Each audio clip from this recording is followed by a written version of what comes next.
The FBI and Justice Department are investigating a computer hack of Hillary Clinton's presidential campaign in addition to its examination of intrusions of other Democratic Party organizations, two law enforcement officials said Friday.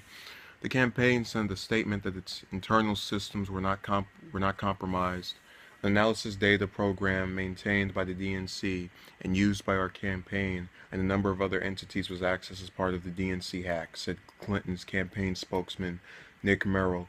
Our campaign computer system has been under review by outside cybersecurity experts. To date, they have found no evidence our internal systems have been compromised. The intrusion was discovered by private investigators hired by the campaign, according to one of the law enforcement officials. The private investigators believe it is similar to the Democratic National Committee hack. The federal investigators are still working to determine the scope and nature of the intrusion, the official explained. The campaign intrusion is the latest in a series of Democratic Party organizations who have had systems breached that are being investigated, including the DNC and the Democratic Congressional Campaign Committee. The Justice Department's National Security Division, which is already investigating the DNC intrusion, is handling the investigation because of the belief similarities, one of the officials explained. There is strong evidence indicating the cyber intrusion of the DNC was the work of hackers working on the behalf of Russian intelligence, U.S. officials said this week.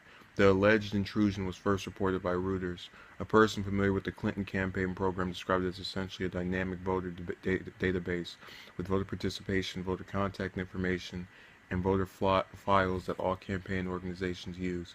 It's a list with a dynamic one with key voter data. Okay, so that's enough of reading that. Um,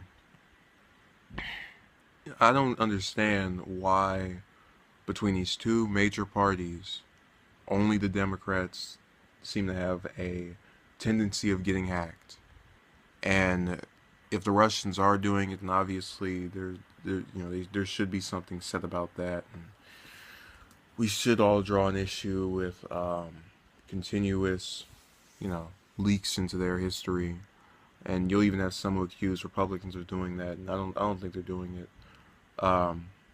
But it makes no sense to me because obviously this is a whole controversial um, time. We have Clinton, who's someone who a lot of people don't like, but the same thing with Trump on the Republican side, and I don't see why it just only happens to Democrats, or it's only been happening to Democrats.